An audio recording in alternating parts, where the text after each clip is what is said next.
আপনার কাছে আমার ২ টা প্রশ্ন। ফার্স্ট কোয়েশ্চেন ইজ যে আপনি কেন এই মাহাদি, মেসিয়া এই ব্যাপার মাহাদিজমে আপনি কেন ইন্টারেস্টেড হলেন? আর দ্বিতীয় হচ্ছে যে আমি যতটুকু জানি যে আপনি ৩ টা বই লিখছেন। সো আপনার বই সম্বন্ধে শুনবো আমরা। আর দ্বিতীয় কোয়েশ্চেন হচ্ছে গিয়ে যে ২টা কোয়েশ্চেন ১ম আসছে। ১ম আপনার পরিচয় এবং কেন আপনি এই ব্যাপারটাতে ইন্টারেস্টেড হলেন?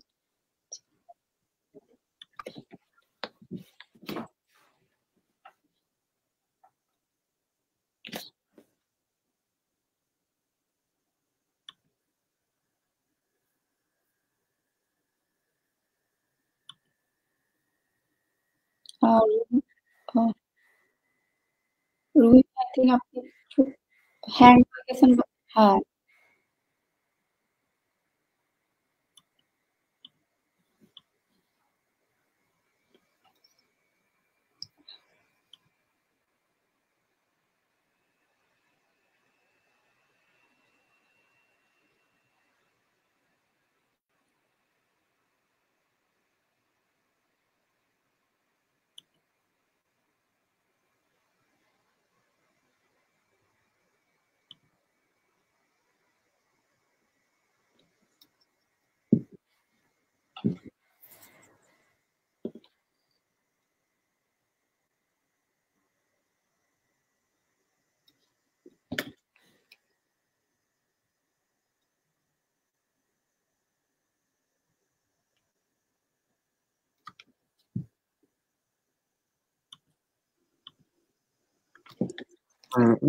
সরি আপু, আমার বোধহয় নেটে একটু প্রবলেম ছিল আরকি। হ্যাঁ, জি আপনি শুরু করেন। জি।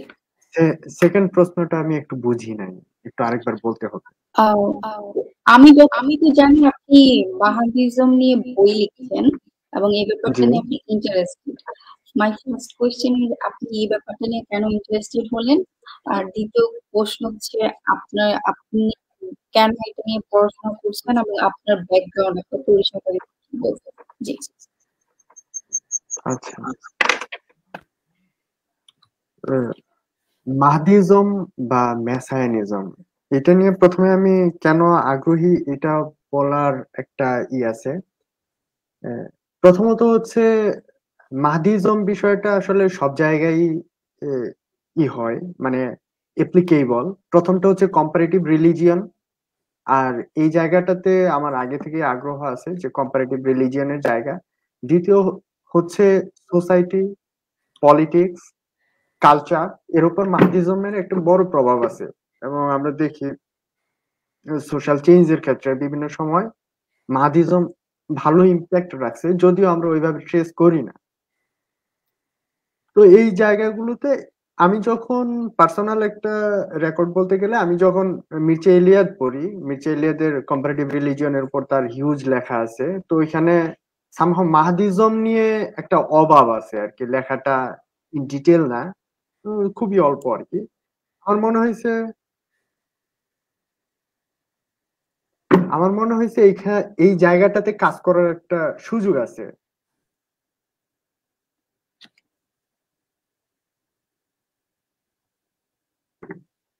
এবং আমার ধারণা আমি ভালো কিছু এক্সপ্লোর করতে পারছি আর কি। বাকিটা আচ্ছা, আমি একদম একটা কমন প্রশ্ন দিয়ে আজকে আলোচনা শুরু করছি। সেটা হচ্ছে গিয়ে যে আমরা এইটা নিয়ে একটা খুব মাহাদিজম নিয়ে আসলে একটা ডিবেট আছে। কারণ হচ্ছে এই ডিবেটের ১ম যে প্রশ্নটা আসে যেটা যেটা হচ্ছে গিয়ে পবিত্র কোরআনে হচ্ছে ইমাম মাহাদিকে নিয়ে কোনো রেফারেন্স নেই। আমরা জানি বিভিন্ন ইমাম হাদিসে আছে, তাও ওই বুখারী শরীফ বা কিছু হাদিসে আছে যেইটা নিয়ে আসলে একটা ডিবেট। এবং আমি যদি ইবনে খালদুনকে কোট করি, তো সে একবার বলেছিল যে যে শিয়া সুন্নির যে আমাদের ইসলামের যে ডিবেট আছে সেটা অনেকটাই হচ্ছে ইমাম মাহাদিকে ঘিরে। সো এই কোশ্চেনটা কিন্তু আপনি অনেকবার শুনেছেন যে যেহেতু পবিত্র কোরআনে হচ্ছে মাহাদি ইমাম মাহাদির কোনো রেফারেন্স নেই, হাদিসে আছে। এই ব্যাপারটাকে আপনি কিভাবে দেখেন? এবং এইটা নিয়ে আপনার মতটা কি? আচ্ছা, আমি এই আপনার এই প্রশ্নে আসার আগে আমি মাহদিজমটারে আরেকটু এক্সপ্লেইন করে আসি পেছনে, মনে হয় তাহলে একটু ইজি হয় বিষয়টা। আহ, প্রথমত আমরা যদি একটা স্টোরি দিয়ে শুরু করি, এটা হচ্ছে আপনার 1979 সালের ঘটনা। হচ্ছে কয়েকজন ভদ্রলোক আহ, হারেম শরীফ, আমরা মুসলমানদের যে পবিত্র স্থান, ওই জায়গাটা মানে ফজরের নামাজের পরে ওই জায়গাটা দখল করে নিলেন। দখল করে নিলেন বললে ওই জায়গাটা আহ, ইমাম সাহেবের কাছ থেকে মাইক্রোফোন নিলেন, কেড়ে নিয়ে ওনারা ডিক্লেয়ার করে দিলেন যে ইমাম মাহাদি চলে আসছেন, এখন আপনারা কি করবেন, বায়াত নেবেন। এই যে যে ঘটনা, এই ঘটনার পেছনে আহ, পেছন থেকে আসছে দুইজন ভদ্রলোক। প্রথমত হচ্ছে জোহাইমান আল উতাইবি নামে একজন ভদ্রলোক, যিনি এই ঘোষণার মানে এই আন্দোলনটার নেতৃত্ব দিয়েছেন। এবং আমরা যদি দেখি যে জোহাইমান আল উতাইবির পলিটিক্যাল ব্যাকগ্রাউন্ড কি, সোশ্যাল ব্যাকগ্রাউন্ড কি, এবং ওই সময়টা কি, তাহলে আমরা বোধহয় একটু ট্রেস করতে পারবো আর কি। মানে আমি একটু পেছনে যাইতে চাইতেছি। প্রথমত হচ্ছে যে যখন জোহাইমান এই ঘোষণাটা দিচ্ছেন, ওই দিনটা হচ্ছে হিজরি 1400 সালের পয়লা মহররম, মানে 1400 সাল পড়লো এবং মহরম মাসের 1 তারিখ। এই ডেটটা আমাদের গুরুত্বপূর্ণ। আরেকটা হচ্ছে কনটেক্সট হচ্ছে ঠিক ওই বছরই, বছরের শুরুর দিকে ইরানি ইসলামী বিপ্লব হয়েছে। এবং তৃতীয় ইস্যুটা হচ্ছে যে জোহাইমান ওই সৌদি আরবের ওই সময়কার মানে ক্ষমতাসীন যারা, তাদের থেকে দূরবর্তী অবস্থানে, মানে রিপ্রেসড একটা অঞ্চল থেকে আসছেন বা একটা সোসাইটি থেকে আসছেন। আমি এখন যদি আমি বলতে চাই মাহাদিজম বা মেসায়ানিজমের যে স্কোপটা, এখানে প্রথম যে গুরুত্বপূর্ণ ইটা চলে আসে তা হচ্ছে মাহাদিজম বা মেসায়ানিজম একটা সোসাইটিতে ওই সময়টাতে আসে যে সময়টাতে কোন সোসাইটিতে হোপলেসনেস থাকে, যে তারা তাদের মধ্যে কোনো একটা কিছু নিয়ে তারা আশাহত আছে বা করতে পারতেছে না। আহ, দ্বিতীয়ত হচ্ছে তারা রাজনৈতিকভাবে নিপীড়িত অবস্থায় আছে, অত্যাচারিত মজলুম অবস্থায় আছে। তৃতীয়ত হচ্ছে ওইটা একটা টাইমিং এর ব্যাপার, যে টাইমিংটা হচ্ছে যেমন কোরআন মানে হাদিস বলতেছে যে প্রত্যেক শতকে একজন করে মুজাদ্দিদ আসবে। তো এইভাবে প্রত্যেক শতক এবং প্রত্যেক হাজার বছরের একটা হিসেব আছে। তো আমরা আমরা যখন ইসলামের ক্ষেত্রে আসি, হাদিস কোরআন আমাদের ডিরেক্টলি কোনো ইমাম মাহাদির কথা বলে নাই। মানে ডিরেক্টলি বলতে মাহাদি ওয়ার্ডটা কোরআনে এইভাবে নাই যে একজন আসবে পরিত্রাতা, কিন্তু হাদিসে আছে। এবং ইবনে খালদুন আমাদের দেখাইছেন যে হাদিসের যে বড় অংশ আছে, এদের বড় অংশটাই মূলত দুর্বল, মানে হুম, তাদের যথাযথ ভিত্তি নাই। হুম, এবং ঠিক একই কাজটা হয়েছে যে আমাদের আধুনিক যে তাত্ত্বিক গুলো আছেন, এদের মধ্যে দুইজন নাম না বললে ভুল হবে, একজন হচ্ছে স্যার সৈয়দ আহমদ খান এবং দ্বিতীয়ত হচ্ছেন আবুল আলা মওদুদী। এবং তারা দুইজনে দেখাইছেন যে যে ইমাম মাহাদি নিয়ে যে আমাদের হাদিসে যে ইগুলো আছে, এগুলো হচ্ছে দুর্বল, বড় অংশই দুর্বল। কিন্তু এই দুর্বল হওয়াটা আসলে নেতিবাচকতা প্রমাণ করে। নেতিবাচকতা বলতে আমি বলতেছি না বাচকতা প্রমাণ করে না। কারণ হচ্ছে আমি যখন বলতেছি মাহদি বা মেসায়া যেটাই বলি, এটা আসলে রিলিজিয়াস টেক্সটের উপর ডিপেন্ড করে, ঠিক আছে, কিন্তু এটা বড় অংশটা হচ্ছে মানুষের সাইকোলজি, ওই সমাজের সাইকোলজি এবং ওইখানকার সরি, আচ্ছা, আমি বলতে চাইতেছি যে ওই সমাজের সাইকোলজিটা হচ্ছে যেমন প্রত্যেকটা মানুষ, আমি আমি একটা জায়গায় কোট করতে পারি, যদি এক লাইনে আমি বলি, আমি বলতে যে মাহাদিয়াত হচ্ছে মানুষের ফিতরাতের সাথে জড়িত। যেরকম আপনি এমন কোন সোসাইটি বা দেখবেন না, কালচার দেখবেন না যেখানে রিলিজিয়ন নাই, সামহাউ একটা কাঠামো বা ভিন্ন কোনো কাঠামোতে এক ধরনের রিলিজিয়াস বিলিফ তাদের ভেতরে আছে। তো একইভাবে মাহাদিজমটা হচ্ছে মানুষ কোনো না কোনো ভাবে এই মাহাদিজমরে তাদের মধ্যে ওন করে। কিভাবে?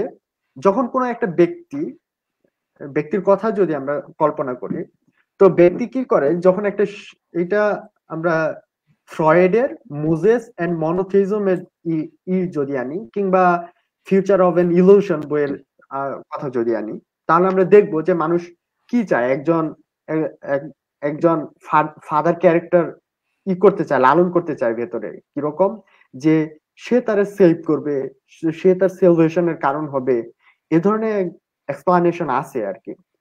তো আমরা যখন দেখি যে এক ব্যক্তি যখন একটা শিশু বাসায় থাকে, তার বাবা যখন বাইরে থাকে, এই শিশু ইমাজিন করে যে তার বাবা ফেরার পথে সামহাও কিছু একটা নিয়ে আসবে, কিংবা সে যখন কোনো একটা বন্ধুদের সাথে যখন সে বিট্রেড হচ্ছে, সামহাও সে বলতেছে সে তার বাবা এই এটার বিচার করবে।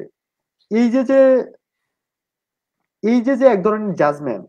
আবার আমরা বাবা মার ক্ষেত্রে যেটা দেখি, সে বাবা মারা প্রত্যেকেই লালন পালন করতেছে সন্তানরে, যে সন্তান তাদের ভবিষ্যতে যখন তারা ওল্ড এজে চলে যাবেন, যে সন্তান তাদের জন্য কি নিয়ে আসবে, তাদের জন্য একটা ব্যাকআপ হবে। আমি বলতেছি এই জায়গাটা হচ্ছে মেসায়ানি। এই যে এক্সপেকটেশন যে আমার সেলভেশনের কারণ হবে, এই সেলভেশনটা দুনিয়াবি হইতে পারে বা পরকালীন হইতে পারে। তো এই জায়গাটাতে আমি বলতেছি ইবনে খালদুন হয়তো নাকচ করতেছেন, বা অনেকেই হয়তো নাকচ করতেছেন যে এর সোর্সটা ঠিক রিলায়েবল না, কিন্তু আমি বলতেছি এটা খুব রিলায়েবল সোর্স হওয়ার জরুরি না। জরুরিটা হচ্ছে খুব অল্প একটু সোর্স। হ্যাঁ বলেন। না না, আমি বললাম যে আপনার সাথে আমি এগ্রি করছি যে আইডিয়াটা যে এটা আসলে আমাদের দূত হতে পারে, যে মেসিয়া যে আইডিয়াটা সেটাই ইম্পর্টেন্ট, আপনি সেটাই বলতে চাচ্ছিলেন আমার মনে হচ্ছে। হ্যাঁ, এখন এখন প্রত্যেকটা আমরা দেখছি যে ফিলোসফি এবং যারা হিস্টোরি অফ ফিলোসফি স্টাডি করে তারা একটা টার্মের সাথে পরিচিত আর কি। এই টার্মটা হচ্ছে এন্ড অফ দ্য হিস্ট্রি। আমরা দেখছি ফ্রান্সিস ফুকুয়ামার সাথে, তারপরে ইয়ের সাথে, ওই হান্টিংটনের সাথে, এবং তার আগে হাইডেগার, হেগেল, মার্কস, তারাও বলছেন যে এন্ড অফ দ্য হিস্ট্রি, তাই তো? ঠিক এর আগেই মানে ফিলোসফিতে যখন এন্ড অফ দ্য হিস্ট্রি আসতেছে, এর আগে রিলিজিয়ন এন্ড অফ দ্য হিস্ট্রির একটা আইডিয়া নিয়ে আসছে আমাদের সামনে। এন্ড অফ দ্য হিস্ট্রি আইডিয়াটা হচ্ছে একরকম এন্ড অফ দ্য ওয়ার্ল্ড, যে পৃথিবী একটা সময়, হ্যাঁ, পৃথিবী একটা সময় ধ্বংস হয়ে যাবে। এই কিরকম মানুষের জীবনযাত্রা, এই যে যে অর্ডার আছে, এটা তাদের মতো করে সোশ্যাল অর্ডার, গ্লোবাল অর্ডার যেটাই বলি, বিলিভারের জায়গা থেকে, যে এটা ধ্বংস হয়ে যাবে, নতুন ওয়ার্ল্ড অর্ডার স্থাপিত হবে। তো এই যে যে এন্ড অফ দ্য হিস্ট্রি, এর আমরা বলতে পারি কিয়ামত। এখন কিয়ামতটা বিভিন্ন কালচারে বিভিন্ন রকম করে থাকে। এখন এই কিয়ামতের আইডিয়ার জায়গাটাতে আমরা যদি যাই, তাহলে আমরা দেখবো প্রত্যেকটা কালচার তাদের মতো করে যে বিদ্যমান অর্ডার আছে, এই অর্ডারের সমাপ্তি ঘোষণা করতেছেন যে ওইটাই কিয়ামত।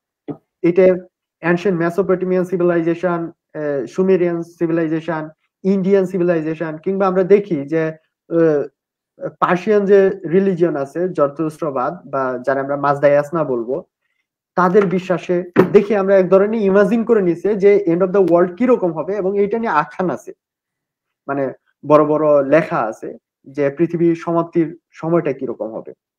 কারণ এই সমাপ্তির বিষয়টা আরো বেশি ক্যাচি কি কারণে? কারণ হচ্ছে পৃথিবী যখন সৃষ্টি করছে তখন পৃথিবী আল্লাহ সৃষ্টি করছেন, বা যে কোনো রিলিজিয়াস বিলিভারের গড সৃষ্টি করছেন। কিন্তু পৃথিবী যখন ধ্বংস হবে, তখন মানে পৃথিবী যখন সৃষ্টি হয়েছে তখন কিন্তু হিউম্যান বিইং কোনো না, মানে কর্তা হিসেবে আবির্ভূত হয় নাই ওইখানে। ঘটনার পুরো কর্তা হিসেবে ছিলেন স্রষ্টা নিজে। কিন্তু পৃথিবী যখন ধ্বংস হবেন, রিলিজিয়াস বিলিভাররা দেখতেছে যে পৃথিবী ধ্বংস হওয়ার সময় স্রষ্টার কাজ করবেন, কিন্তু স্রষ্টা ডিরেক্টলি ইনভলভ থাকবেন না। কে থাকবে? তাদের মধ্য থেকেই একজন থাকবে, মানে মানুষের মধ্য থেকে একজন থাকবে। এই মানুষের মধ্য থেকে একজনটা কে? যিনি জাস্টিস প্রতিষ্ঠা করবেন। এই এই যে বিদ্যমান যে ওয়ার্ল্ড অর্ডারটা আছে, এটা যখন শেষ হবে তার আগে একবার ন্যায় প্রতিষ্ঠা হবে দুনিয়ার ভেতরে। এই ন্যায় প্রতিষ্ঠা করবে কে? একজন মানুষ। এবং সে মানুষটা হচ্ছে সৃষ্টিকর্তার পাঠানো মানুষ, যিনি একটা একটা আইডিয়াল সোসাইটি তৈরি করবেন। আচ্ছা, আমি একটা ইন্টারাপ্ট করছি। হ্যাঁ হ্যাঁ, আমি বিভিন্ন জায়গায় পড়েছি, এটা নিয়ে আমি কনফিউজ যে ইমাম মাহদী আসলে পৃথিবীতে কতদিন থাকবেন। তো কিছু জায়গায় লেখা আছে 9 বছর, কিছু জায়গায় 7 বছর, এবং আমি 19 বছর করেছি। তো এইটা নিয়ে আপনার কোনো আইডিয়া আছে আপনি আসলে আসবেন যখন তিনি আসলে কতদিন পৃথিবীতে থাকবেন, বা উনার আসলে রুট সিস্টেমটা কিভাবে? উনি যখন আসবেন আমি যতটুকু জানি যে দাজ্জালও পৃথিবীতে আসবে, এবং সে একটা টাইরানি স্বৈরাচারী শাসকের একটা প্রতীক। সো এই যে আইডিয়াটা উনি কতদিন থাকবে এবং উনি কিভাবে ন্যায় প্রতিষ্ঠা করার চেষ্টা করবেন। এবং আরেকটা প্রশ্ন হচ্ছে যে আহ খ্রিস্টানরা বলে জিসাস, আমরা বলি নবী ঈসা। তো উনি কি নবী ঈসার সাথে আবির্ভাব হবেন এবং ওনার সাথে কাজ করবেন, নাকি উনারা আসলে ওনার আইডিয়াটা যে জাস্টিস সিস্টেম যে উনি এস্টাবলিশ করবেন, সেই সিস্টেমটা আসলে কি দাজ্জালকে প্রতিহত করা, নাকি উনি আসলে আহ আরো অন্য কিছু করতে চান? এই জায়গাটা খুব ইন্টারেস্টিং, কিন্তু মানে যে প্রশ্ন আপনি করছেন আর কি, এই প্রশ্নটা দিকে যদি যাই এটা একটু বেশি থিওলজিক্যাল আলাপ হয়ে যাবে, কিন্তু আমি আসলে অত বেশি থিওলজির দিকে যাচ্ছি না, আমি শুধু এখানকার সম্পর্কটা তুলে ধরতে চাচ্ছি। আমি বলতে চাচ্ছি যে মাহদির যে আইডিয়া, এবং এখানে একটা ইন্টারেস্টিং পয়েন্ট আছে যে কেন ক্রিশ্চিয়ানিটি এবং জুদাইজম কি কারণে ঠিক আলাদা, এই মাহদি আইডিয়ার কারণে। কিরকম মানে আমি বলতেছি, যে আমরা তো ভাবি যে জেসাস আবার আসবেন বা ইমাম মাহদি আসবেন, যেটা আপনি বললেন যে মাহদি আসবেন বা জেসাস আসবেন, এটা মুসলমানরা বলে, ঠিক আছে। এবং এর একটা চেইন আছে যে জেসাস যে আসবেন এর পেছনের একটা ব্যাক স্টোরি আছে। কিরকম ব্যাক স্টোরিটা, যে বাইবেলের আমরা যদি দেখি বাইবেলের ইগুলা, বাইবেলের বুক অফ এনোক, মানে এটা অ্যাপোক্রিফা আকারে, তারপরে মূল বাইবেলের যেটা ইসায়া, জেরেমিয়া, বুক অফ দানিয়েল, এরা প্রেডিক্ট করতেছে যে একজন প্রতিশ্রুত পুরুষ আসবেন, যিনি তা তিনি হবেন মসিহা, এবং উনি এসে কি করবেন, বনি ইসরায়েলের উদ্ধার করবেন। বনি ইসরায়েলের উদ্ধার কেন করবেন, প্রয়োজনীয়তা কি কারণে? কারণ হচ্ছে বনি ইসরায়েল কি যখন ডেভিড কিং ছিলেন বা রাজা ছিলেন, ওই সময় তাদের একটা স্বর্ণযুগ ছিল, কিন্তু পর পর কিছু আক্রমণ হয়। একটা হচ্ছে সার্গনের টাইমে, আরেকটা হচ্ছে নেবুকাদনেজারের সময়, এবং তারা ব্যাবিলনে ব্যাবিলনে বন্দি দশা যাপন করে ইহুদিরা। ইহুদিরা তাদের যে প্রতিশ্রুত ভূমি যেখানে তারা বসবাস করতো আগে, তারা ওইখান থেকে ছিন্ন বিচ্ছিন্ন হয়ে যায়।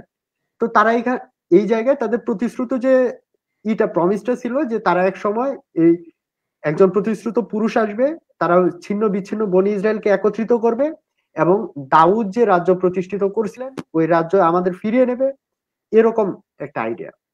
এখন যখন জেসাস ক্রাইস্ট আসলেন, তো জেসাস জেসাস ক্রাইস্ট আসার পরে বনি ইসরায়েলদের মধ্যে সব থেকে একটা প্রথম যে কোয়েশ্চেন দেখা গেছিল যে জেসাস ক্রাইস্টই সেই বাইবেলের প্রতি সেই ব্যক্তি কিনা। এখন জেসাসের যে কয়েকজন অনুসারী তারা বললেন হ্যাঁ, তিনি সেই প্রতিশ্রুত ব্যক্তি, যারা জেরেমিয়া, তারপরে বুক অফ এনোক বা book of Daniel, book of Isaiah, এগুলোতে বলা হয়েছে। তো জেসাস আমাদের সেই ব্যক্তি। কিন্তু জুইশরা বলতেছে কই, জেসাস তো আমাদের জন্য কিংডম প্রতিষ্ঠা করতেছে না, কোনো পলিটিক্যাল আমরা কোনো মসনদ পাচ্ছি না, আমাদের রাজনৈতিক ক্ষমতা নাই, আমাদের কোনো নাই।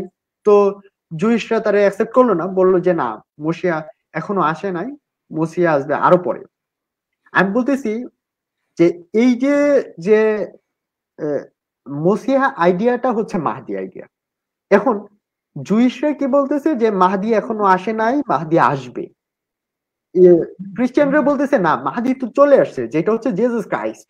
এবং জেসাস চলে এসে কি করছে, কিংডম অফ গড অলরেডি প্রতিষ্ঠিত হয়ে গেছে। কিরকম প্রতিষ্ঠিত হয়েছে, যে জেসাস আসছেন, সবাই ভালোবাসার কথা বলছেন, এবং তুমি তোমার ভালোবাসা বোধ ফিল করবা। হাই, আপনার ভয়েস হচ্ছে মানে ভালো আসছে না। নেটওয়ার্কের জন্য। মাইক্রোফোন থেকে দূরে চলে গেছেন, হয়তো ছোট্ট করেছে। আচ্ছা, হ্যাঁ, এখন শোনা যাচ্ছে। জি, থ্যাংক ইউ। এখন এখন যারা ক্রিশ্চিয়ান মানে বিলিভার, তারা বলতেছেন না যে বাইবেলের যে ওল্ড টেস্টামেন্টের যে প্রতিশ্রুত যে ব্যক্তি, যে মাহাদির কথা বলা হয়েছে, আমি একটু একটা নোট দিয়ে রাখছি যে আমি যখন মাহদির কথা বলি এটা শুধু ইমাম মাহদি না, এটা প্রত্যেকটা ধর্ম যে প্রতিশ্রুত ব্যক্তির কথা বলে তিনিই মাহদি।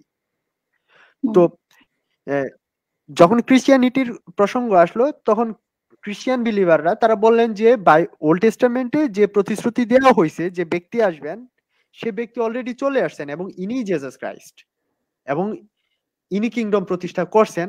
এই কিংডম হচ্ছে কিংডম অফ গড। এখন প্রসঙ্গটা হচ্ছে তাহলে পলিটিক্যাল অথরিটি কোথায়, যেটা বাইবেল বলতেছে। ক্রিশ্চিয়ান বিলিভাররা বলতেছে যে পলিটিক্যাল অথরিটি আসবে কি 1000 মানে জেসাস ক্রাইস্ট আরো একবার আসবেন।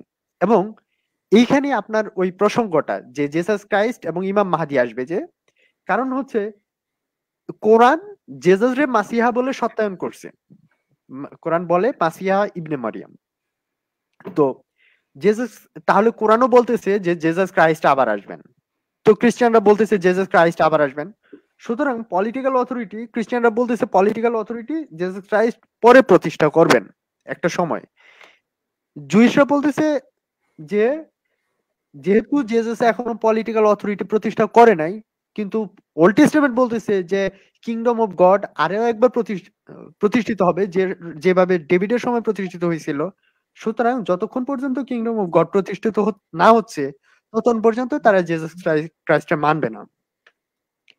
তো আমি বোধহয় এইখানে একটা বলতে পারছি, এখানে দুইটা ইস্যু, যে ইমাম মাহদি এবং জেসাস।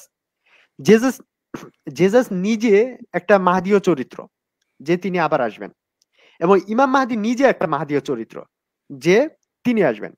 এখন যখন মুসলমান ইস্যুতে আসতেছে তখন আমাদের আসলে দুইজন ব্যক্তি হয়ে যাচ্ছে, যে ইমাম মাহদি এবং হচ্ছে জেসাস ক্রাইস্ট। হ্যাঁ, এখন এখন কথা হচ্ছে যদি মানে মুসলিম বিলিভাররা তাহলে কি এটা কি প্রবলেম যে দুইজন যে ত্রাণ করতে আসবে? এটা মোটেই প্রবলেম না। কারণ হচ্ছে জুইশ আমরা ইসে দেখি, বিলিফে আমরা দেখি যে তারা দুইজন পরিত্রাতার কথাই বলেন। একটা হচ্ছে মেসায়া বিন ডেভিড, আরেকটা মেসায়া বিন ইউসুফ। এটা হচ্ছে এই ডেভিডের বংশ থেকে ধারা, আর একটা হচ্ছে জোসেফের বংশ থেকে। আবার এলিজা নামে একজন নবী আছে, বাইবেলের নবী। বলা হচ্ছে এই এলিজা নবী আরো একবার পুনরুত্থিত হবেন, পুনরুত্থিত বলতে পুনরাগমন করবেন, এবং জেসাসের আগে ঠিক আগে এসে মানে উনি ঘোষণা দেবেন যে মসিয়া আসবেন।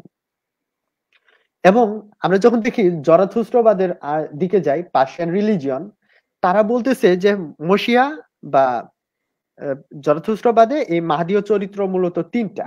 একটা হচ্ছে সার্সিয়ান্ত, একটা হচ্ছে উশেদারমা, আর একটা হচ্ছে উশেদার। তো এরা তিনটা ক্যারেক্টার হচ্ছে 1000 বছর পর পর ব্যবধানে তারা আসবে। যেমন জরথুস্ট্রের জন্মের 1000 বছর পরে উশেদার আসবে, তার 1000 বছর পরে উশেদারমা আসবে, এবং তার 1000 বছরে সার্সিয়ান্ত আসবে। এই কারণে বলতেছি যখন ইসলামের প্রসঙ্গটা আসে তখন জেসাস এবং হয়তো ইমাম মাহদী চরিত্রের মধ্যে এক ধরনের আসে যে তারা ঠিক কত বছর রাজত্ব করবে, কত বছর করবে, এটা একটা কোশ্চেন। কিন্তু এর থেকে বড় কোশ্চেনটা হচ্ছে যে তারা আসবে, এটা কত বছর শাসন করলো এটা বড় কথা না, কিন্তু তারা হচ্ছে এক ধরনের জাস্টিস প্রতিষ্ঠা করবেন, যেটা হচ্ছে গ্লোবাল মানে টোটাল হিউম্যানিটির জন্য হবে রহমতের মতো।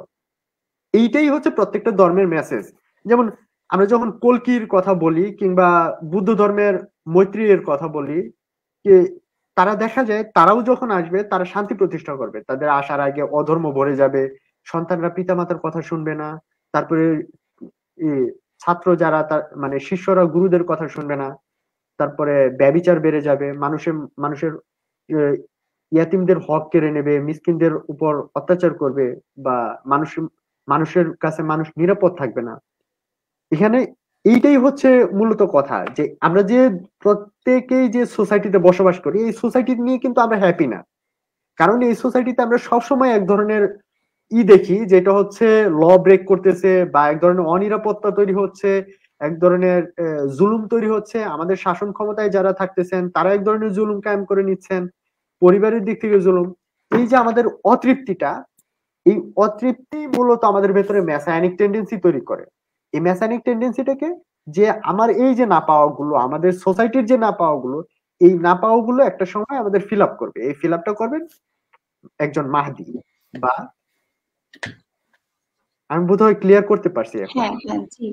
আচ্ছা, এরপর আমরা আরেকটা প্রশ্ন আছে আপনার কাছে যে পৃথিবীর ইতিহাসে ক্রুসেড হচ্ছে খুব বড় একটা ঘটনা। তো ওই ক্রুসেডে কি মাহাদীয় প্রবণতা ছিল? এবং আরেকটা প্রশ্ন হচ্ছে বাংলার ইতিহাসে কি কোনো মাহাদীয় আন্দোলন হয়েছে সে অর্থে? আপনার কি মনে হয়? আচ্ছা, এই দুইটাই খুব ইসের মাহদীয় বলার আগে আমি প্রথমে আরেকটা ওই পুরাতন প্রথম যে স্টোরিটা বলছিলাম যে আহ, যখন মক্কা অবরোধ হইলো, ওই সনটা ছিল ঠিক হিজরি 1400 সাল পড়তেছে। হুম, তো মাহদী আন্দোলনের সময় এইটা খুব টাইমটা খুব গুরুত্বপূর্ণ ভূমিকা পালন করে যে এখন কত সাল। মানে হচ্ছে এইটা ঠিক যেমন আমরা বলি প্রত্যেক শতাব্দীতে একজন মুজাদ্দিদ আসবে, তার মানে হচ্ছে এই আগামী যখন প্রথম শতাব্দী শুরু হবে বা প্রথম মিলেনিয়াম শুরু হবে, আরেক মিলেনিয়াম শুরু হবে, তখন একজন প্রেরিত পুরুষ আসার প্রবণতা, মানে মানুষের মনস্তত্ত্বে এটা থাকবে যে একজন প্রেরিত পুরুষ বোধহয় এবার আসবে, কারণ এটা নতুন যুগ শুরু হয়েছে।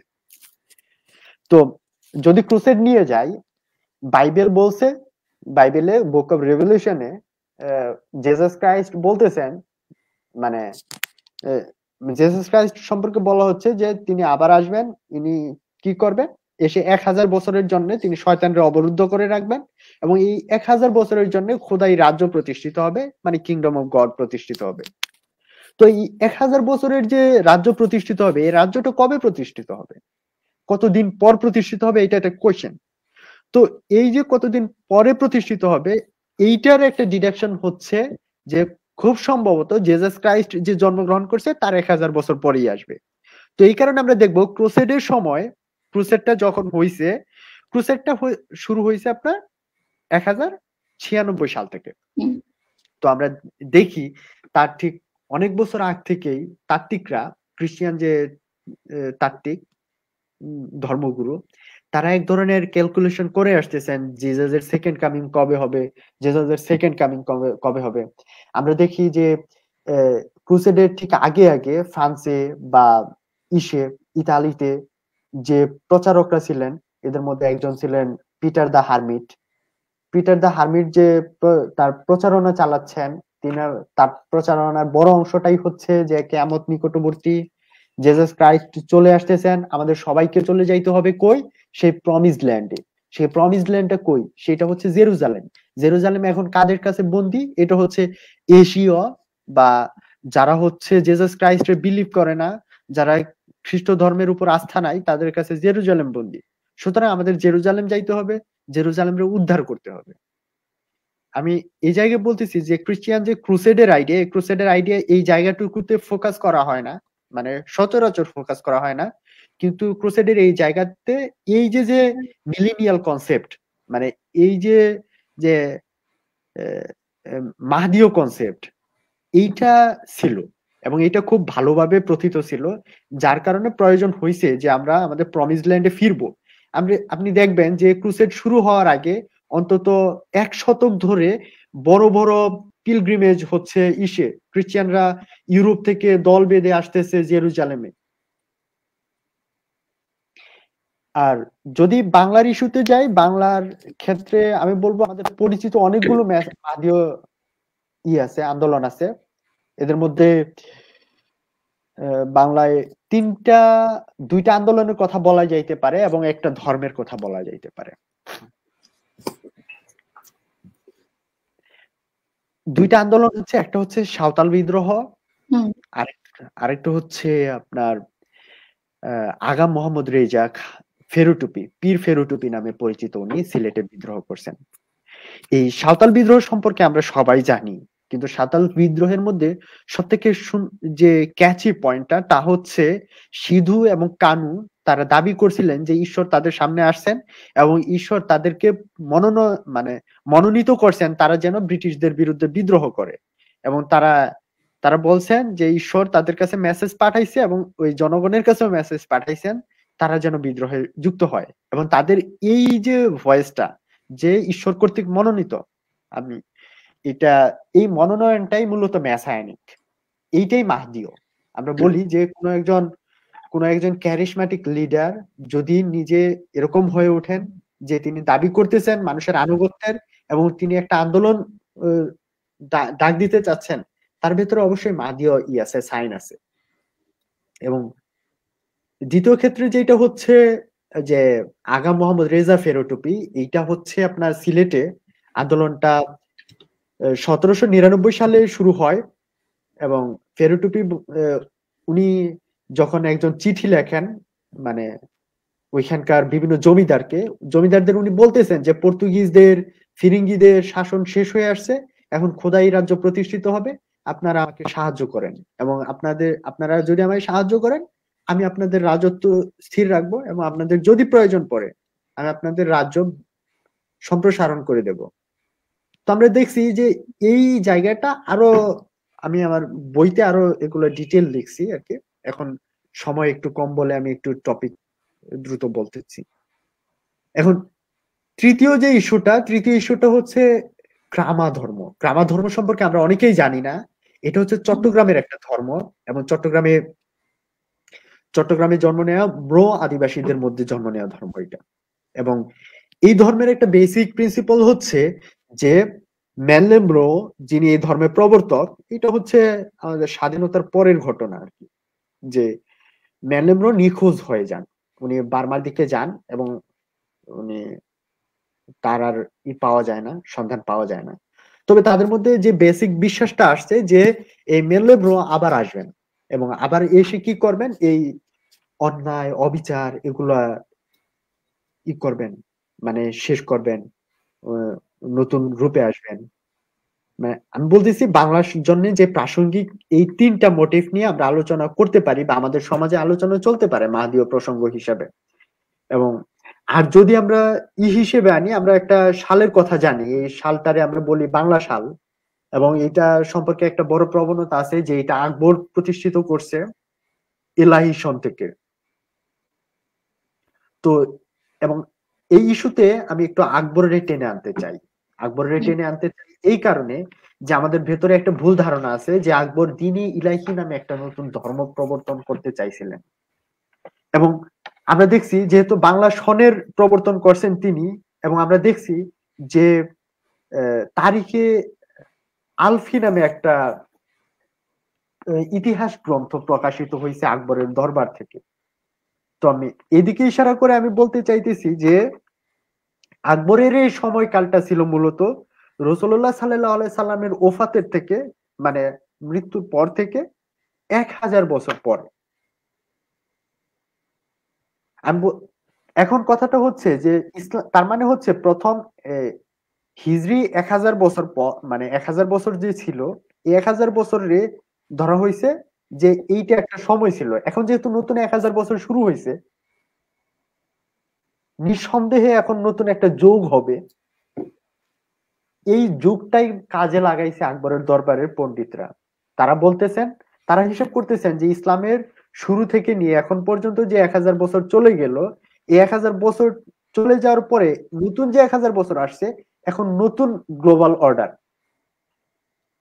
এখন পৃথিবী নতুন ইসে চলবে। তো এখন কে আমাদের মধ্যে মুজাদ্দেদ হচ্ছে আকবর। এবং এবং এটা আপনি বিস্মিত হবেন যে আকবরে মুজাদ্দেদে আলফে সানি উপাধি দেওয়া হয়েছিল, মানে হয়। এখন আমরা জানি যে মুজাদ্দেদে আলফে সানি বলতে এখন অন্য একজন পরিচিত, আমরা সৈয়দ আহমদ। আচ্ছা, আমি এখানে একটা প্রশ্ন করি যে এইখানে একটা কিন্তু ডিবেট আছে যে বলা হয় যে আকবর ইসলাম ধর্মের খুব ক্ষতি করেছে, কারণ সে একটা নতুন ধর্ম প্রবর্তন করার চেষ্টা করেছে। তো এইটা নিয়ে আপনার কি মনে হয় যে ও কি আসলেই ক্ষতি করেছে নাকি জাস্ট এটা is a part of history, ইতিহাসের অংশ, পাস্ট হয়ে? হ্যাঁ, এই পয়েন্টটা খুবই গুরুত্বপূর্ণ আর কি, যে আকবর কি আসলে একটা রিলিজিয়ন স্টার্ট করতে চাইছে না আকবর এটা পার্ট অফ এ হিস্ট্রি। এখানে একটা প্রথমত হিস্ট্রির দিক থেকে বলতে গেলে যে একটা নতুন গ্লোবাল অর্ডার নতুন আসতে গেলে আপনার যে ইটা মানে তাত্ত্বিকদের যে বয়ান, তা হচ্ছে যে পুরাতন শরিয়া থেকেও কিছু সরে আসবে। শরিয়া মানে হচ্ছে রিলিজিয়াস ডগমা বা রিলিজিয়াস কি বলি, ল, মানে ইসলামিক ল, যেটারে আমরা বলবো যে শরিয়া। ইহুদিদের যে ল, আমরা দেখছি ইহুদিদের মধ্যে যারা নিজেরে বলছেন যে আমি মসিয়া, তারা তাদের লটা ব্রেক করার চেষ্টা করছেন। মানে নতুন একজন ইমাম হওয়া মানে, নতুন একজন প্রেরিত পুরুষ হওয়া মানে তিনি পুরাতন যে প্রেরিত পুরুষ তার লটা ব্রেক করবেন। পুরাতন লর মধ্যেই যদি থাকেন তাহলে তো তিনি তার অথেন্টিসিটি প্রমাণ করতে পারতেছেন না।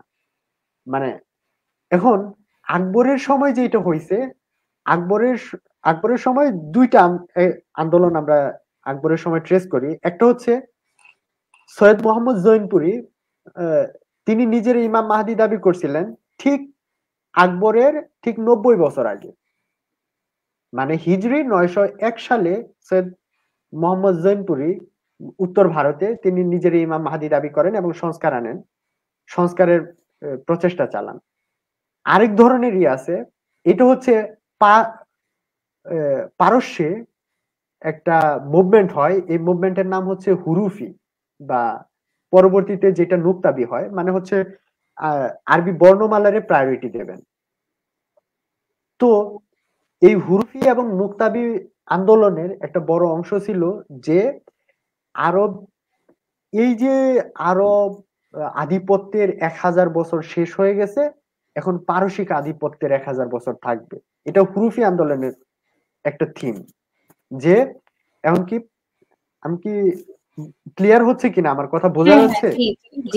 হ্যাঁ, আমি বলতেছি যে হুরুফি আন্দোলন এবং নুকতাবি আন্দোলনে একটা বেসিক জায়গা ছিল যে আরব আধিপত্যের 1000 বছর ছিল, এখন নতুন করে পারসিক আধিপত্যের 1000 বছর শুরু হবে। তো তারপরে আবার আরব আধিপত্যের 1000 বছর থাকবে, তারপরে আবার পারসিক আধিপত্য। তো এইভাবে চলতে থাকবে গ্লোবাল অর্ডার। কি এই যে যে নুকতাবি এবং হুরুফি যারা অনুসারী, তাদের একটা বড় অংশ ইরানি সাফাবি সম্রাটদের ইসে, মানে চাপে তারা চলে আসেন মুঘল দরবারে। এবং আমরা দেখি মুঘল দরবারে যখন আবুল ফজলের কথা আসে, যে আকবরের দরবারে আবুল ফজল এবং তার ভাই ফয়জি এবং তার বাবা যে মোবারক, এই যে মোবারক নিজে একজন সক্রিয় আন্দোলনকারী ছিলেন সৈয়দ মোহাম্মদ জৈনপুরীর মাহদি আন্দোলনের। এবং আকবরের দরবারে আরো কয়েকজন ছিলেন যারা আসলে পারস্য থেকে আসা, সাফাবি সাম্রাজ্য থেকে আসা, তারা ওই নুকতাবি মতবাদে বিশ্বাসী। তো এখন একটু ইমাজিন করতে আমাদের সহজ হচ্ছে, যখন আকবরের দরবারে আমরা বসছি, তো এই যে যে নতুন টাইমিং, নতুন নতুন যে একটা এরা শুরু হচ্ছে, যেটা হচ্ছে 1000 বছর ইসলাম আসার 1000 বছর শেষ হয়ে গেছে, নতুন 1000 বছর শুরু হচ্ছে। এই নতুন 1000 বছরে তারা কিভাবে রিসিভ করবে, এই রিসিভ করা নিয়েই আকবরের দরবারে এখন আলোচনা। এই আলোচনায় দ্বীনে ইলাহি ইস্যুটা আসে কিভাবে। দ্বীনে ইলাহিটা হচ্ছে প্রথমত হচ্ছে ইসলামের শরিয়া ব্রেকের একটা ইস্যু আছে। দ্বিতীয়ত হচ্ছে যে নতুন নতুন যে নতুন যে যুগ আসছে, এই নতুন যুগের একজন ইমাম থাকবেন এবং নতুন যুগের একজন ত্রাণকর্তা থাকবেন, নতুন যুগের একজন অনুসরণকারী মানে অনুসরণীয় ব্যক্তিত্ব থাকবেন, তিনি হচ্ছেন আকবর। এখন এইটা এইটা কি করতে চাইছে আকবর, যেহেতু বুদ্ধিমান মানুষ ছিলেন এবং তার ইন্টেলেকচুয়াল পাওয়ার ওরকম ছিল, তার দরবারে যারা যারা ছিলেন তারা এটারই দিছে। এবং আমরা দেখি যে দ্বীনি ইলাহি বলে আসলে নতুন একটা ধর্ম না, আসলে ইসলামের ভেতর থেকেই নতুন একটা মতবাদ। আকবর কিরকম মতবাদ, যেটা হচ্ছে মেসায়ানিক মতবাদ। এটা একটা যেটা আমরা বলতে পারি যে এই মিলেনিয়াল মতবাদ। এখন এই আকবর যখন শুধু এখানেই থামেন নাই, তিনি কি করছেন, তিনি ওই তারিখে আলফি লেখাইছেন, দরবারে নতুন কর ব্যবস্থাপনা চালু করছেন, তারপরে তিনি নতুন সন চালু করছেন। আমরা জানি যে ইসলাম যখন শুরু হয়, ইসলাম এর ইতিহাসে হিজরি সন চালু করা হয়। আকবর এটার অনুকরণ করে একটা সন চালু করলেন, যেটার আমরা এলাহি সন বলি, এবং ওইটা বাংলা সন হিসেবে আমাদের মধ্যে চলে আসে এখন। তো এই যে যে একটা আন্দোলনের মানে ইম্প্যাক্ট দেখতেছি, এটারে আমি পার্সোনালি বলবো যে আন্দোলনটা হচ্ছে মূলত মেসায়ানিক। এটা নতুন ধর্মের মানে ঠিক নতুন ধর্ম না। আচ্ছা। উত্তরটা কি দিতে পারছি? হ্যাঁ, থ্যাংক ইউ। এখন একদম একটু অন্যদিকে চলে যাই। যদিও এটা সাথে রিলেটেড, বাট আমার মনে হয় এই ব্যাপারটা নিয়ে আসলে আমাদের আলোচনা করা দরকার, এবং আমরা অনেক সময় এটা নিয়ে জানতে চাই। বিভিন্ন সায়েন্স ফিকশন আমরা দেখেছি আর কিয়ামত নিয়ে যে ধারণাটা, মানে আমরা জানি পৃথিবী ধ্বংস হবে, হ্যাঁ, হ্যাঁ। ইসলামে একরকম ভাবে আছে। আমি জানতে চাচ্ছি যে অন্য সভ্যতা ও সংস্কৃতিতে আসলে এই কিয়ামতকে কিভাবে দেখা হয়, এবং তারা কি ভাবে যে আমাদের আমাদের জাজমেন্টে আমরা যেসব কাজ করেছি ভালো এবং খারাপ, তার হচ্ছে আসলে একটা শেষ বিচারের দিনে হিসাব দিতে হবে, যেটাকে হাসরের ময়দান বলি। বাট অন্য ধর্ম আসলে সেখানে কি জাজমেন্ট দেয়া আছে, বা তারা আসলে কেয়ামতটাকে কিভাবে দেখে, বা শেষ বিচারের দিনে তাদের কি কোনো আইডিয়া আছে? এটা ইহুদি হতে পারে, খ্রিস্টান ধর্মে হতে পারে, বা হিন্দু ধর্মে হতে পারে। জি, আপনি যদি বলতেন। আচ্ছা, এই প্রসঙ্গে আসার আগে আমি প্রথমে বলে আসি যে কিয়ামত বিষয়ক আলোচনা সবার আগে আমরা পাই ইজিপশিয়ান সিভিলাইজেশনে, এনশিয়েন্ট ইজিপশিয়ান সিভিলাইজেশনে। তো মিশরীয় সভ্যতায় এক ধরনের ধারণা আছে যেটা হচ্ছে এই গ্লোবাল অর্ডারে বোঝাইতে তারা বলতেন মাত। মাত মানে হচ্ছে কসমোলজিক্যাল অর্ডার। তো এই অর্ডারে রক্ষা করার জন্য দেবতারা কাজ করেন, এবং যারা দেবতাদের শত্রু মানে অসুর, তারা এই এই মাত্রে তারা লঙ্ঘন করতে চায়, মানে অর্ডারে লঙ্ঘন করতে চায়। আরেকটু ক্লিয়ার করতে গেলে যে সূর্য ওঠে, সূর্য দেবতা তো ইজিপশিয়ান বিশ্বাস অনুসারে সূর্য দেবতা হচ্ছে রা। তো সূর্য দেবতা যখন অস্ত যান, সূর্য সূর্যাস্তের পর দেবতাকে যুদ্ধ করতে হয় কার সাথে? একজন রাক্ষস আছে, তার নাম হচ্ছে আপেপ। তো আপেপের সাথে যখন যুদ্ধ করে, রাত ব্যাপী যুদ্ধ চলে। তো রাত ব্যাপী যুদ্ধ, আপেপের সাথে যুদ্ধ করার পরে উনি যখন পরের দিন উঠেন মানে জয়ী হয়ে, তখন নতুন রূপে আসেন রা। এমন কথা হচ্ছে ইজিপশিয়ানরা বিশ্বাস করতো যে এমন একটা রাত্রি আসবে যে রাতে রা আর বিজয়ী হবেন না, ওই দিন আপেপ জয়ী হবে। আর আপেপ যদি জয়ী হয়, তাহলে রা পরের দিন সকালে উঠবেন না, মানে সূর্য আর উঠবে না। তার মানে ওই দিনটা হবে কেয়ামতের দিন, ওই দিনটাই পৃথিবী ধ্বংসের দিন আর কি। তারপরে সবকিছু ভেঙে পড়বে, সবকিছু যেভাবে আমরা কেয়ামতকে চিত্রায়িত করি এরকম। এবং এই যে যে রা যেন ঠিক মতো আপেপড়ে পরাজিত করে, এই কারণে মন্দিরে মন্দিরে উপাসনা হইতো তাদের, যেন রা শক্তিশালী থাকেন বা রা যেন তাদের উপর রহম করেন এরকম। তো যখন যখন আমরা ইসে আসি, এই জায়গাটা খুবই ইন্টারেস্টিং। এই যে মাত, গ্লোবাল অর্ডার যেটা বললাম, এই মাত সবসময় থাকবে। মেসোপটেমিয়ান সিভিলাইজেশনে যখন আমরা আসি, তখন গ্লোবাল অর্ডারে বলা হয় মে। তো দেবতাররা যথারীতি মে রক্ষার জন্য কাজ করেন, আর অসুররা কি করেন? মেয়ের লঙ্ঘনের জন্য কাজ করেন। তো এই মেয়েকে যখন রক্ষা করতে চাইতেছেন, এই এইখানে একটা যদি প্রাসঙ্গিক হিসেবে আমরা তুলে আনি, এই মেয়ে লঙ্ঘনের দায়েই মেসোপটেমিয়ান সিভিলাইজেশনে মহাপ্লাবন দেয়া হয়েছিল। আমাদের কাছে এখন নুহের মহাপ্লাবন খুব পরিচিত একটা গল্প না? হুম। হ্যাঁ, বাইবেলে এটা নোয়ার স্টোরি হিসেবে পরিচিত।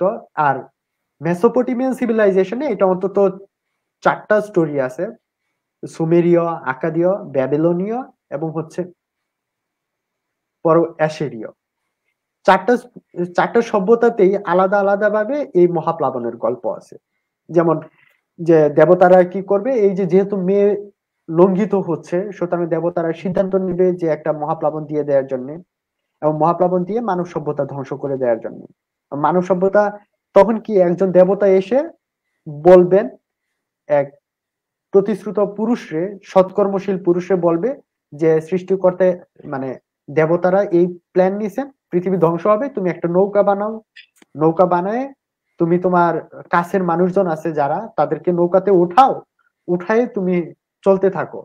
এবং একটা তারপরে দীর্ঘদিন ব্যাপী মহাপ্লাবন হয়, তিনি ওই যে সৎকর্মশীল পুরুষ তিনি উদ্ধার পেয়ে যান। এই স্টোরিটা আমাদের খুব পরিচিত, এবং এই স্টোরিতেই আছে যে এক সময় কি হবে, এই যে যে গ্লোবাল অর্ডার একবার যে মহাপ্লাবনে ভেঙে গেছে এবং নতুন করে যে অর্ডারটা শুরু হয়েছে, এইটাও সব সময় থাকবে না, এটা এক সময় ধ্বংস হবে।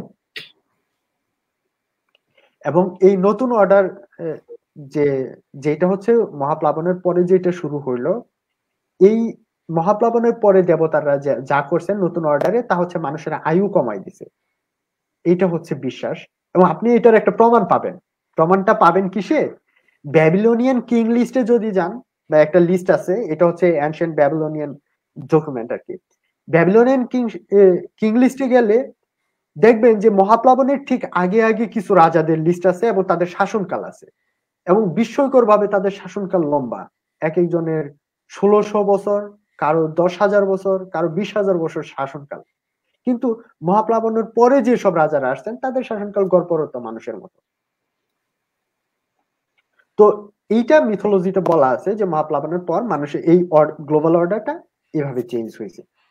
তো আমরা কি দেখি, সেম স্টোরি আমরা ইন্ডিয়াতে দেখি। ইন্ডিয়াতে বেদে বলা হচ্ছে যে মানুষ এই কসমোলজিক্যাল যে অর্ডার, এই অর্ডারের নাম হচ্ছে ঋত। ঋত, এই ঋতটা রক্ষা করার জন্য দেবতা কাজ করেন, দেবতারা রক্ষা করেন, এবং অসুররা এটা করতে চায়। হেমচন্দ্র বন্দ্যোপাধ্যায়ের বৃত্র সংখ্যার নামে একটা মহাকাব্য আছে না, আখ্যান কাব্য, হেমচন্দ্র বন্দ্যোপাধ্যায়। তো এই বৃত্র একজন অসুর, যিনি ঋত ধ্বংস করতে চাইছিলেন, এবং তিনি এই ঋত ধ্বংস করতে চাওয়ার কারণে ইন্দ্র, দেবরাজ যে ইন্দ্র, তিনি তার সাথে যুদ্ধ করেন এবং বৃত্ররে ধ্বংস করেন, বধ করেন আর কি।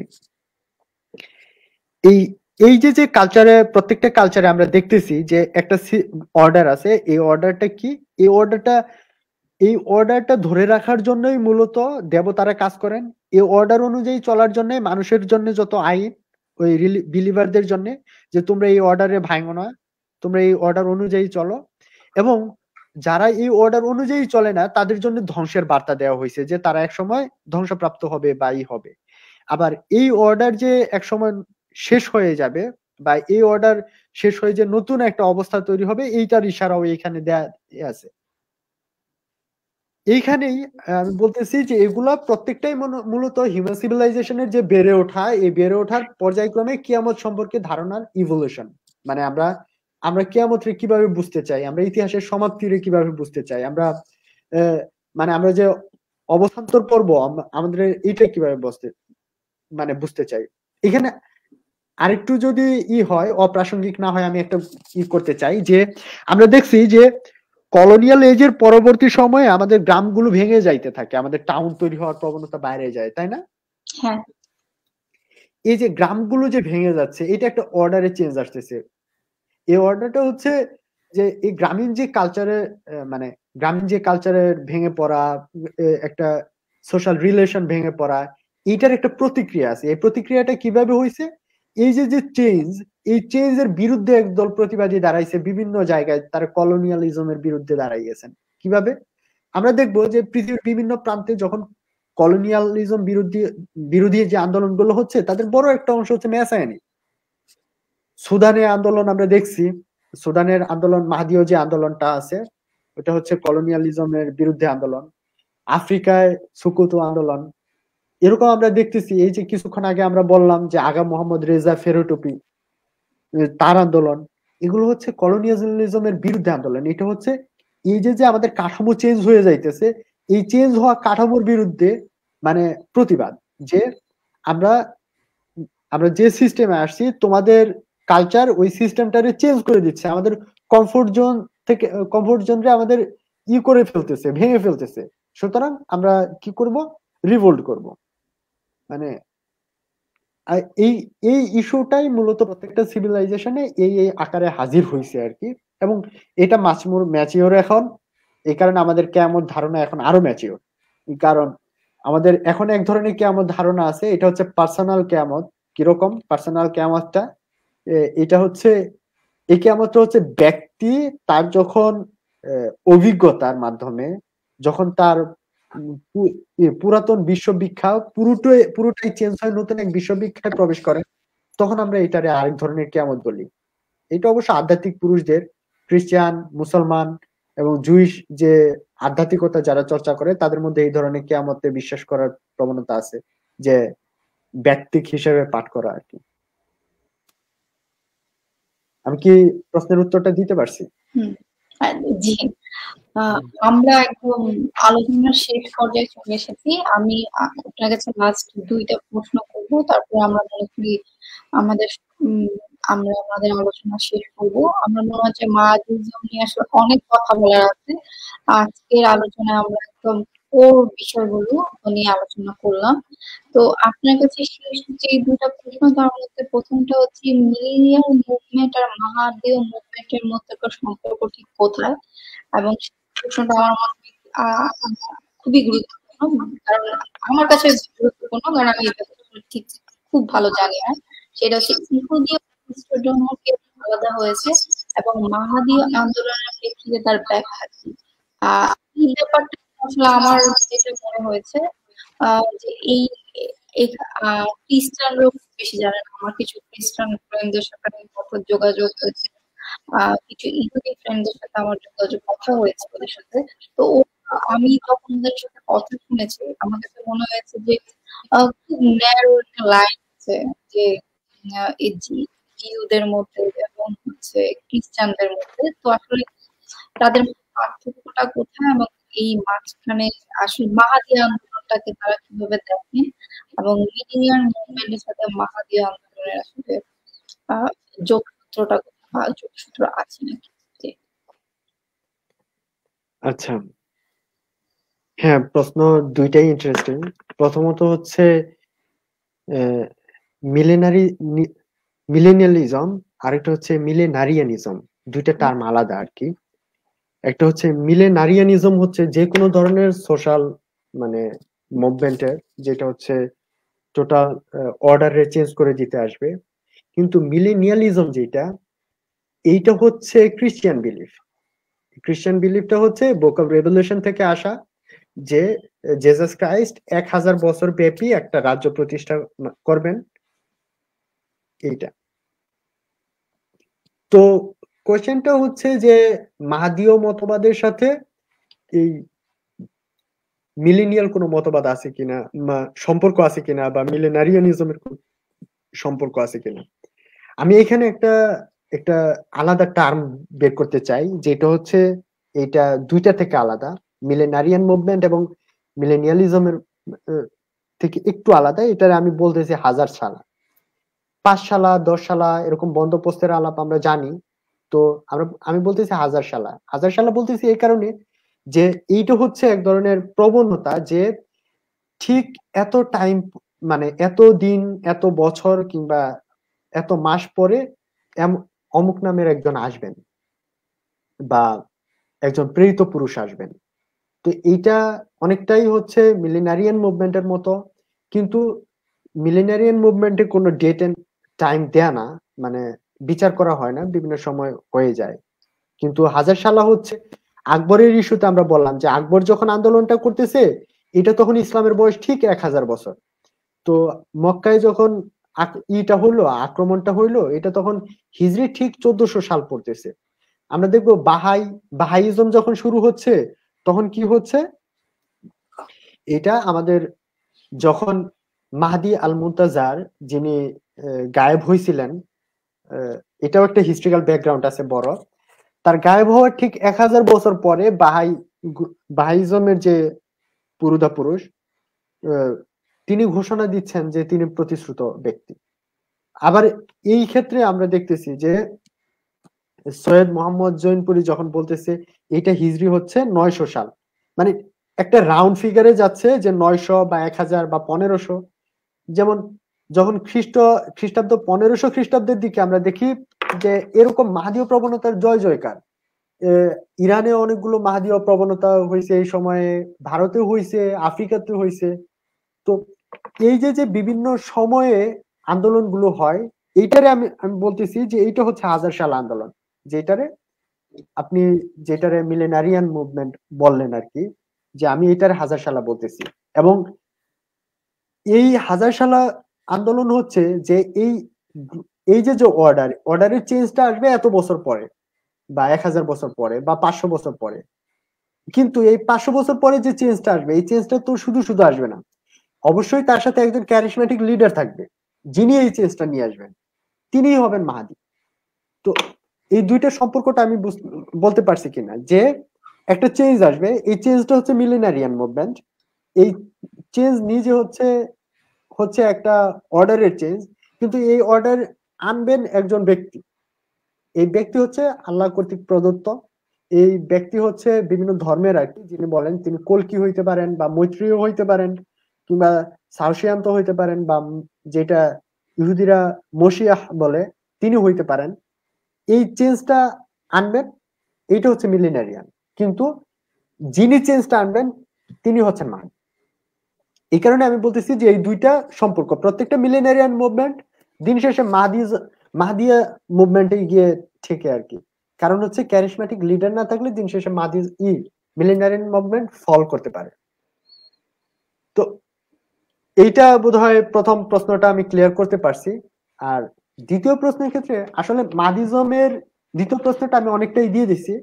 মাহদিজম আসলে একটা ভাস্ট এরিয়া, মানে এত এত জায়গা আছে, যে জায়গাগুলোতে প্রত্যেকটা আন্দোলনের ক্ষেত্রে আমরা দেখি একটা ক্যালেন্ডার আছে, এই ক্যালেন্ডার মেনটেন করা হয়। মানে ক্যালেন্ডার বলতে তাদের কালচারাল ক্যালেন্ডার, তারা এই ক্যালেন্ডার মেনটেন করে। তারা গ্রহ নক্ষত্রের রিলিজিয়াস বিলিভার যারা, তারা গতিপথ করেন, খেয়াল করেন। এবং আরো মজার বিষয়টা হচ্ছে এখানে সাইকোলজি, হিস্ট্রি, তারপরে পলিটিক্স এবং সব মিলেমিশে এক হয়ে গেছেন মাহদিজমের ভেতরে। এই কারণে এই জায়গাটা আসলে পড়াশোনা বা রিসার্চ করার একটা বড় একটা স্কোপ আছে। যেমন এখন যে এই যে যেমন একটা কথা যে জুইশ এবং ক্রিশ্চিয়ানিটি কিভাবে আলাদা হইলো, এইটার সাথে মাহদীয় প্রবণতার সম্পর্কটা কি? এটা হচ্ছে আমরা যদি দেখি জেসাস ক্রাইস্ট যখন নিজের মাহাদি দাবি করছেন, মেসায়া দাবি করছেন, আমি প্রথমেই বলে নিছি যে আমি মাহাদি এবং মেসায়া প্রায় একই অর্থে ব্যবহার করতেছি। তো জেসাস ক্রাইস্ট যে মুহূর্তে নিজের মেসায়া দাবি করছেন, ঠিক ওই শতকে অন্তত 7 থেকে 8 জন মানুষ নিজের মেসায়া দাবি করছেন, যে আমি বনি ইসরায়েলের প্রতিশ্রুত ব্যক্তি। এখন আমরা যদি এই প্রথমে আমি একটু টাচ দিয়ে নিছি এই কথাটা, যে ইহুদিদের 722 সালে, তারপরে 580 সালের দিকে দফায় দফায় তাদের করা হয়েছে। তাদের তাদের উপর বিভিন্ন ধরনের জুলুম আসছে, শাসকরা তাদের নির্যাতন করছে, তাদের যে স্টেট ছিল, স্টেট থেকে বের করে দেওয়া হয়েছে। তো তারা ছিন্ন ভিন্ন হয়ে গেছে। বলা হয় 12 ট্রাইবের মধ্যে 10টা ট্রাইবই বিলুপ্ত হয়ে গেছে, শুধু 2টা টিকে আছে। এবং এই 2টার মধ্যেও আবার তারা দীর্ঘদিন ছিল, 70 বছরের মতো তারা ছিল বন্দী ইসে, ব্যাবিলনে। মানে হচ্ছে বর্তমান সে ভূমধ্য সাগরের যে পূর্ব তীর, ওইখান থেকে ইরাকে এনে তাদের বন্দী রাখা হয়েছে। বন্দী বলতে নিয়ে আসা হয়েছে নেবুকাদনেজারের সময়। এখন এই যে দীর্ঘ সময়ের যে ট্রমা, যে আরেকটু ট্রমাটা আরেকটু ভিজুয়ালাইজ করতে সুবিধা হয়, যে জেরেমিয়া বলতেছেন, জেরেমিয়ার একটা কার্স আছে, যে জেরেমিয়া বলতেছে বা ইসায়া বলতেছে যে তোমরা তো আল্লাহর কথা শুনতেছো না, তোমাদের উপর এমন ভাবে আল্লাহর গজব আসবে যে তোমরা সবাই ছিন্ন ভিন্ন হয়ে যাবা। যে যে তোমাদের যে টেম্পল আছে, এই টেম্পলের একটা ইটের উপর একটা আরেকটা ইট থাকবে না, এইভাবে ভেঙে যাবে। সত্যিকার অর্থেই যে তাদের যে টেম্পল ভেঙে ফেলা হয়েছিল, তারপরে এখনো নাই, যেটা তৈরি করা হয় নাই। জেরুজালেমকে তছনছ করে দেওয়া হয়েছে, জেরুজালেমে একটা ইটের উপর আরেকটা ইট ছিল না। তো এমন পরিস্থিতি। তো এই জুইশরা দীর্ঘদিন ধরেই নিজেদের ভেতরে একটা বিষয় দরকার, যে মাহাদিজম হচ্ছে এক ধরনের আশা বা এক ধরনের এক্সপেকটেশন, যে আমাদের একজন পরিত্রাতা আসবেন। আর এই পরিত্রাতার চিন্তা তখনই আসবে যখন মানে এটা একটা কমিউনাল বা সোশ্যাল এক্সপেকটেশনে পরিণত হবে, যখন এক ধরনের জুলুম থাকে সমাজে। কারণ একজন জালিম যখন সমাজের সবাইরে জুলুম করতেছেন, তখন সমাজের সবাই চাবে যে আমি এইখান থেকে পরিত্রাণ চাই। তো জুইশ যে সোসাইটি, তারা দীর্ঘ সময় ধরে যখন এই ট্রমার মধ্যে আছে, তারা তারা তাদের মধ্যে এক ধরনের তীব্র মেসায়ানিজম জন্ম নিয়েছিল। এবং এই মেসায়ানিজমটা আমরা দেখি যে বাইবেলের ওল্ড টেস্টামেন্টের প্রত্যেকটা মানে ইসে প্রসঙ্গে আসতেছে যে তোমাদের মধ্যে তোমরা যদি তওবা করো আল্লাহর কাছে, তোমরা যদি ক্ষমা চাও, তাহলে তোমাদের উদ্ধার করার জন্য আমি একজন প্রতিশ্রুত ব্যক্তি পাঠাবো। তোমরা যদি আমার কথা মেনে চলো, তাহলে আমি তোমাদের জন্য একজন সৎকর্মশীল ব্যক্তি পাঠাবো, তারা আমি সাহায্য করব। তিনি তোমাদের নতুন করে এই যে যে তোমরা ছিন্ন ভিন্ন হয়ে গেছো, এই যে যে তোমাদেরকে বের করে দেওয়া হয়েছে, এই যে যে তোমাদের উপর অত্যাচার হয়েছে, তোমাদের টেম্পল ভেঙে ফেলা হয়েছে, সবগুলোর ক্ষতিপূরণ দেওয়া হবে। তোমাদের টেম্পল নতুন করে তৈরি করে দেওয়া হবে, তোমাদের আবার একত্রিত করে দেওয়া হবে। আবার এখন এই এক্সপেকটেশনটা, এই এক্সপেকটেশন নিয়েই জুইশরাই করে মানে দীর্ঘদিন ছিল। আমি এখানে যদি ভুলে না যাই, আমি আচ্ছা, এই আমি কথাটা এখানে একটা ব্যাপার হ্যাঁ অ্যাড করতে যাচ্ছি যে আপনার কথা শুনে মনে হচ্ছে যে হিন্দু ধর্মে যে রাম এবং কৃষ্ণর কথা বলা আছে, এটা আমি অনেক জায়গায় পড়েছি যে ওদেরকেও তো মানে আপনার বর্ণনা শুনে আমার মনে হচ্ছে, আর আমি নিজেও পড়েছি যে ওদেরকে তো মনে হচ্ছে ওরাও মেসিয়া, মানে ওরাও তো আসবে যখন হচ্ছে পৃথিবীতে অনাচার অত্যাচার বেড়ে যাবে তখন। সো এই যে মেসেজিজম বা ধারণা, এইটা কি কিভাবে সার্বজনীন হলো? মানে মানুষ হচ্ছে কি এইটা একটা মানে একটা মিথ তৈরি করেছে, নাকি আপনার মনে হয় যে এইটা আসলে যে প্রত্যেকটা রিলিজনের মধ্যে এই মেসেজিজম ধারণা আছে? যেমন হিন্দু ধর্মে আমরা রাম কৃষ্ণকে দেখতে পাচ্ছি, ইসলামে ইমাম, খুবই এটা ডিবেট করা যাবে আসলে যে ইমাম মাহাদিকে, আহ খ্রিস্টান ধর্মে জিসাস খ্রিস্ট পুনর্ভব হবে, এবং আমার মনে হয় এই মাসটাতে জিসাস নিয়ে কথা বলার খুবই ইম্পর্টেন্ট। কিছুদিন পরে ওর জন্মদিন, যেটা খুব বড় করে পালন করা হয়। সো মানে এই ব্যাথনিজম ধারণাটা পুরো সব ধরনের কিভাবে ছড়িয়ে গেল, আপনার কি মনে হয়? এইটা এইটাও করা যায়। প্রথমত হচ্ছে আমরা হিন্দু ধর্মের যেটা বলি, হিন্দু ধর্মের একটা শ্লোক আছে, খুবই পরিচিত শ্লোক, যদা যদা হি ধর্মস্য। হুম। এইটা খুবই চলে যে যেখানে যেখানে ধর্মের হবে, মানে ধর্ম লোপ পাবে, ধার্মিকেরা যেখানে নির্যাতিত হবে, ওইখানে ধর্মের পুনরায় স্থাপন করার জন্য কি আসবেন, যে আমি পুনরায় নতুন রূপে জন্মগ্রহণ করি বা নতুন ভাবে আসি, অবতার রূপে আসি। এই ধরনের একটা বিশ্বাস আছে, আমরা জানি। এটা হচ্ছে যখন দাপর যুগে, যখন আমরা শ্রীকৃষ্ণর সময়টা ছিল দাপর যুগের শেষ আর কি। শ্রীকৃষ্ণর মধ্য দিয়ে, মৃত্যুর মধ্য দিয়ে দাপর যুগ শেষ হইলো। তো এই ইন্ডিয়ান রিলিজিয়ন গুলোতে এইটা আছে যে যখন অসত্য বা অন্যায় অবিচার চরম মাত্রায় চলে যাবে, তখন এখানে জন্মগ্রহণ করবেন এমন মানে বিষ্ণু নতুন রূপে আসবেন। এবং এই বিষ্ণুর পরবর্তী যে অবতার, এইটাই হচ্ছে কল্কি অবতার। তিনি আসবেন, এই যে অন্যায় অবিচার বেড়ে যাচ্ছে, তখন তিনি এটা সলভ করবেন। এখন এটা কিভাবে ইউনিভার্সাল হইলো? আমি বললাম যে মানুষের ভেতরে, মানুষের ভেতরে সবচেয়ে বড় যে ইটা আছে, ইউনিভার্সাল একটা মানে প্রবণতা আছে, তা হচ্ছে তার অসন্তোষ। এই অসন্তোষটা হচ্ছে তার বিদ্যমান পরিস্থিতি নিয়ে অসন্তোষ।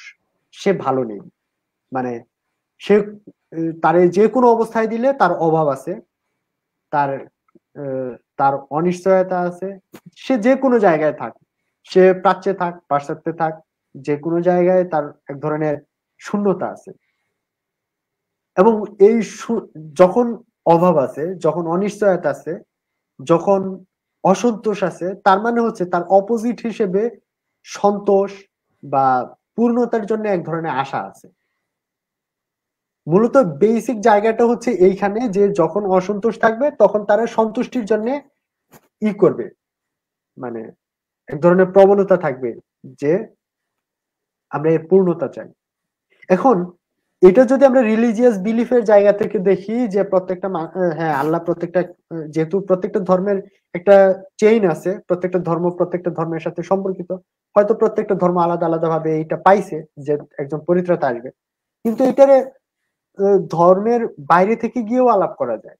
ধর্মের বাইরে বলতে রিলিজিয়াস বিলিভার যদি কেউ না হয়, সেও বুঝতে পারে যে মানুষের ভেতরকার এক ধরনের প্রবণতা আছে, মনস্তাত্ত্বিক প্রবণতা, যেটা তার বাধ্য করে স্বপ্ন দেখতে, যেটা তার বাধ্য করে যে তার যে অভাবগুলো আছে এটা কোনো একভাবে পূর্ণ করে দেবে। এখন প্রথম কথা হচ্ছে সে নিজে তো সবকিছু পূর্ণ করতে পারে না। এখন এই কারণে সে বাধ্য হয় যে সে এমন কারো স্বপ্ন দেখে যে যে এসে তারে পূর্ণ করে দেবে। ধরেন আহ কোন এক ব্যক্তির জীবনে অনেকগুলো অ্যাচিভমেন্ট নাই এবং তারই হতাশায় সে একজন একটা চায় যে কেউ আসুক তার জীবনে, এসে তার জীবনে এই শূন্যতাগুলো পূরণ করে দিক। আমি বলতেছি এটা হচ্ছে ব্যক্তিগত প্রত্যাশা, এবং এইটা যখন সোশ্যালি হাইলাইটেড হয় তখন আমরা এটা মেসায়ানিক প্রত্যাশা হিসেবে দেখি। তো এইটা ইউনিভার্সাল মোটামুটি সব কালচারেই আছে। এই যে এই প্রত্যাশাটা, এখন কথা হচ্ছে এই যে প্রত্যাশা, এখন এই প্রত্যাশা কার উপর আমি ভরসা করতেছি এর উপর ডিপেন্ড করে নতুন মতবাদ তৈরি হয়। যেমন জেসাসের উপর খ্রিস্টানরা তার অনুসারীরা ভরসা করতে পারছে যে এই সেই যে আমাদের পূর্ণ করে দেবে, তো তারা খ্রিস্টান হয়ে গেছে। কিন্তু ইহুদিরা বলছে এ তো সে না, কারণ এ তো আমাদের পূর্ণ করে দেয় নাই, তো তারা খ্রিস্টান না, তারা জুইশ। তারা এখনো বসে আছে যে মেসায় আসবে। আমরা যখন আজকের প্যালেস্টাইন এবং ইসরায়েল কনফ্লিক্টটা আমরা দেখি, এই কনফ্লিক্টটা অনেকটাই মেসায়ানিক আমরা দেখছি। কারণটা হচ্ছে জুইশরা এখনো মনে করে যে তারা নতুন করে টেম্পল তৈরি করবে, তারা করবে, যে মেসায়ের যে যে ল্যান্ডটুকু তাদের দরকার, যেটারে তারা প্রমিস ল্যান্ড মনে করে, এইটুকু তারা দখল করতে চায় যে কোনো মূল্যে। এবং এইটু দখলে নিলে তারা মনে করে মসিয়াহ যিনি চলে আসবেন আর কি। তো আমি বোধহয় এইখানে করতে পারছি। আমি কি ইহুদি এবং খ্রিস্টান ধর্মের ডিভিশনটা ক্লিয়ার করছি? জি। তাহলে আপনি বলতে চাচ্ছেন ইহুদি এবং খ্রিস্টান ধর্মের পার্থক্য হচ্ছে যে কি ইহুদিরা বিশ্বাস করছে যে তাদের মেসিয়া আসবে এবং খ্রিস্টানরা বিশ্বাস করছে তাদের মেসিয়া অলরেডি চলে আসছে। আমি কি বুঝতে পেরেছি নাকি? হ্যাঁ, এই ঠিক এইটুকুই আর কি, যে আচ্ছা, বুঝতে পেরেছি তাহলে। হ্যাঁ, আমরা সবাই বুঝতে পেরেছি। জি, আমার মনে হয় আমরা আলোচনার একদম শেষ চলে এসেছি সময়। এটা নিয়ে আমার মনে হয় অনেক আলোচনা করা যাবে, বাট আমরা আজকে শেষ করবো মনে হয় আমরা, কারণ অলরেডি 1 ঘন্টার বেশি হয়ে গেছে। রুমি ভাই, ধন্যবাদ আপনাকে। আর হ্যাঁ, আমরা আসলে আপনার সাথে আমরা আরো অনেক বিষয় নিয়ে কথা বলবো ভবিষ্যতে। কারণ আমি যতটুকু জানি আপনার সাথে ইসরায়েল ফিলিস্তিনের একটা ব্যাপার নিয়ে কথা বলার ছিল। তো আমরা মনে হয় নেক্সট সময় সেটা নিয়ে কথা বলবো, অথবা মাহাদিনের কথা বলবো। আপনার বইটা কি পাবলিশ হয়েছে না? আমরা আশা করি এটা হবে। আশা করা যায় হবে আর কি কিছুদিনের আচ্ছা, মধ্যে। সামনের বই মেলায়। হ্যাঁ, ইনশাআল্লাহ। ইনশাআল্লাহ। তো আপনার বই প্রকাশের পর হচ্ছে আমরা সেই বই পড়ার পর আরেকটা আবার আপনার বই নিয়ে আলোচনা করব। এখন হচ্ছে আইডিয়া নিয়ে আলোচনা করলাম। জি, ধন্যবাদ আপনাকে আমাদেরকে সময় দেওয়ার জন্য। আশা করি বিডিএসএফ, এবং অনেকদিন পর আপনার সাথে কথা হলো। আমি নিজে অনেকদিন পর বিডিএসএফ এ কথা বললাম। একসময় আমার কথা বলার জন্য প্রিয় প্ল্যাটফর্ম ছিল। আশা করি আপনার বই পাবলিশের পর বা ইসরায়েল ফিলিস্তিনি নিয়ে অনেক সময় হয়তো আপনার সাথে আবার আলোচনা হবে। জি, ধন্যবাদ আপনাকেও। আমি তো ভাবছিলাম হয়তো গুগল মিটে অনেকজন মিলে একটা আড্ডা হবে, তো এরকম একটানা কথা বলা তো একটা অফিসিয়াল আলোচনা হয়, আমি ভাবছিলাম বৈঠকে আলাপ হবে। তারপরে হ্যাঁ, হয়তো এইটা আমরা করতে পারি ভবিষ্যতে, যে অনেকে মিলে আলোচনা করলাম। জি, আর আমি আসলে আপনার সাথে খুব বেশি কন্ট্রিবিউট করতে পারিনি, কারণ আমি এই ব্যাপারটা নিয়ে খুবই কম জানি। আমি শুধু আশুরা নিয়ে আমরা আলোচনাই করি। আশুরার সাথে রিলেটেড কারবালার গল্প ছোটবেলায় শুনেছি, এবং আশুরা নিয়ে যে উন্মাদনা সেটা জানি। বাট আপনার সাথে কন্ট্রিবিউট না করার কারণ হচ্ছে আমি আসলে ব্যাপারটা নিয়ে জানি না।